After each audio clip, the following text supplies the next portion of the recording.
ایران کے بادشاہ نے اپنے بیٹے کو پڑھانے کے لیے ایک استاد صاحب کا بندوبست کیا۔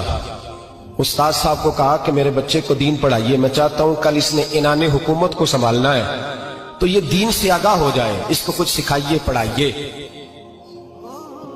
بہت نیک بزرگ بڑے درویش عالم پڑھانے لگے، اسباق مکمل ہو گئے، دین کے اسباق قرآن مجید پڑھایا، احادیث طیبہ کا درس دیا، اصول فقہ سے روشناس کرایا۔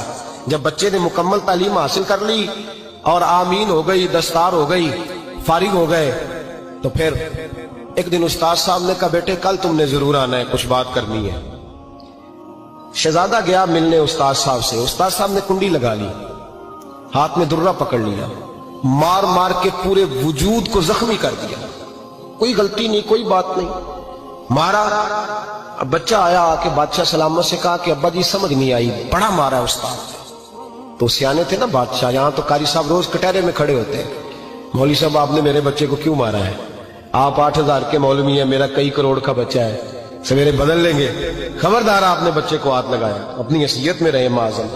جو قومیں استادوں کو کٹہروں میں کھڑا کرتی ہیں وہ ترقی نہیں کر پاتی، جو استادوں کو کٹہروں میں روز کھڑا کرتے ہیں۔ کہا ابا جی بڑا مارا ہے، تو والد بڑے سمجھدار تھے، کہنے لگے بیٹا استاد باپ ہوتا ہے، وہ زیادتی نہیں کرتا، کوئی بات ہوگی میں تیرے استاد کو کٹہرے میں نہیں بلاؤں گا۔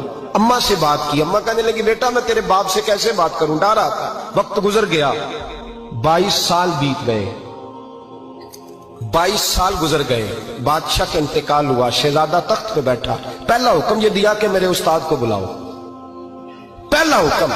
استاد جی بوڑھے ہو گئے تھے، چھڑی کے اوپر ٹیک لگا کے آئے اور بھویں سفید ہو کے جھک گئی تھیں، یوں آنکھ کھول کے بڑی مشکل سے دیکھا، کہنے لگے شہزادے حکم ہو۔ تب میں شہزادہ نہیں، اب میں بادشاہ بن گیا ہوں۔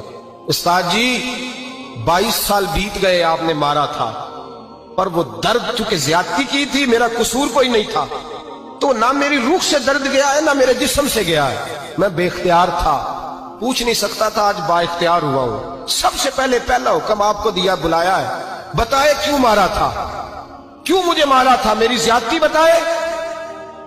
تو استاد، بوڑھے استاد کی آنکھیں آنسوں سے بھر گئی، کہنے لگے بیٹے بس آج کے دن کے لیے مارا تھا، یہ جو دن آ گیا نا میری زندگی میں اس لیے مارا تھا، یہ میں چاہتا تھا میری زندگی میں وقت آئے، آج کے بس میری مراد پوری ہو گئی۔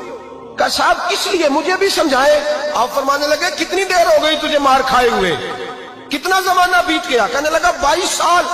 فرمایا زخم بھولے تو نہیں، درد ختم تو نہیں ہوئی، تمہیں بات 1 منٹ کے لیے بھی تمہارے حافظے سے محو تو نہیں ہوئی؟ کہ استاد جی روز رات کو یاد آتی، روز خیال آتا تھا۔ استاد کہنے لگے بھائی تو بے اختیار تھا، پوچھ نہیں سکا، 22 سال تجھے یاد رہا، مجھے پتا تھا تو ایک دن حکمران بنے گا، میں نے تجھے اس لیے مارا تھا کہ بیٹے یاد رکھنا کسی پہ ظلم نہ کرنا، اگر تجھے 22 سال تک یاد رہا ہے تو جس پر تو ظلم کرے گا اسے بھی قیامت تک یاد رہے گا، اور یہ یاد رکھنا تو آج با اختیار ہوا تو تو نے مجھے بلا لیا ہے، قیامت کے دن غریب با اختیار ہو جائیں گے، مظلوم با اختیار ہو جائیں گے، وہ با اختیار ہوں گے للہ الواحد القہار، رب کریم کی بارگاہ کے اندر ان کا اختیار ہوگا، اکیلے اللہ کی حکمرانی ہوگی۔ پھر وہ بلائیں گے بڑے بڑے کج کلا، دنیا میں جن کی پگڑیاں اونچی تھی وہ سر جھکائے کھڑے ہوں گے، دنیا میں جو ڈکٹیٹر بنتے تھے ان کی پشتیں لال ہوں گی، ان کو غدار لکھا جائے گا، قیامت تک نہیں بھولے گا۔ ظلم کرنا تو سوچ سمجھ کے کرنا، اتنا کرنا جتنا تم سہ سکتے ہو، اتنی زیادتی کرنا جتنی قیامت میں تم برداشت کر سکتے ہو۔ میرے نبی کریم صلی اللہ علیہ وسلم نے فرمایا ظلم سے بچو، یہ قیامت کے اندھیروں میں سے ایک اندھیرا ہوگا۔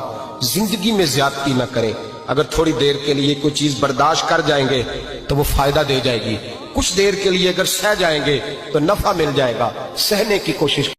اور اگر آپ نے ابھی تک ہمارا چینل سبسکرائب نہیں کیا تو فوراً سبسکرائب کیجئے، ساتھ بیل آئیکن پر کلک کریں تاکہ مزید آنے والی ویڈیو ہے وہ آپ کو وقت پر ملتی رہیں۔ اللہ حافظ۔